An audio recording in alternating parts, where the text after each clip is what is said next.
মধ্যপ্রাচ্য জুড়েই চলছে আক্রমণ পাল্টা আক্রমণ, ধ্বংস হচ্ছে সম্পদ, বাড়ছে মৃত্যু, পিছু ছাড়ছে না অনিশ্চয়তা আর উদ্বেগ।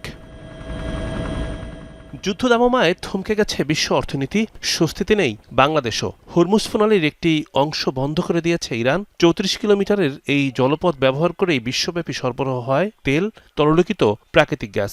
অপটিক্যাল ব্রাইটেনার, কালার গার্ড এবং ডার্ট লক সমৃদ্ধ অ্যাডভান্স ফর্মুলায় এলো নতুন রে ডিটারজেন্ট পাউডার। বাংলাদেশে আসা তেল গ্যাসের প্রায় ৯০% ব্যবহার করে এই রুট।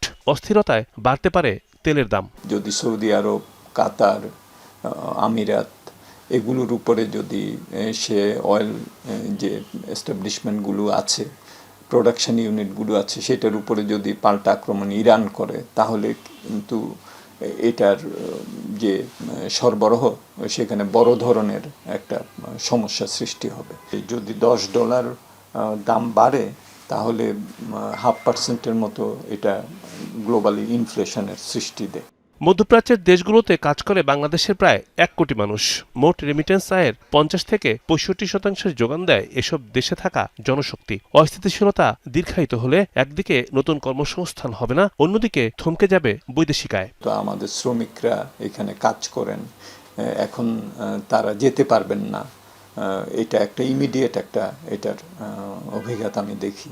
আমদানি রপ্তানি ও সরবরাহ ব্যবস্থা বাধাগ্রস্ত হলে বাড়বে মূল্যস্ফীতি, দুর্বল হবে টাকার মান, বাধাগ্রস্ত হচ্ছে মধ্যপ্রাচ্যগামী উড়োজাহাজ চলাচল। এতে এয়ারলাইন্স ব্যবসায় নেতিবাচক প্রভাব পড়বে। উদ্যোক্তারা বলছেন, অর্থনীতির স্বার্থে স্থিতিশীলতার বিকল্প নেই। বাংলাদেশের পোশাক শিল্পের রপ্তানির ইতিহাসে এটা প্রথম এভাবে 6 মাস আর কখনো কন্টিনিউয়াস ডিক্লাইন, এক্সপোর্ট ডিক্লাইন করেনি, যেটা আবার করেছে। এবং সামনে আরও কয়েক মাস কিন্তু এই ডিক্লাইনিং টেন্ডেন্সি কিন্তু চলতে থাকবে। পরিস্থিতি উন্নতি হওয়ার কোনো সম্ভাবনা আমরা এই মুহূর্তে দেখছি না। এর মধ্যে যদি নতুন করে আবার এই যুদ্ধের দামামা বেজে ওঠে, তাহলে কিন্তু এটা আরও প্রলং করবে। পরিস্থিতি পর্যবেক্ষণ করছে সরকার, তবে সংকটের গভীরতা নিরূপণ করে পদক্ষেপ গ্রহণ করা দরকার।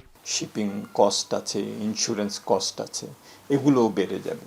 রিমন রহমান, যমুনা নিউজ, ঢাকা।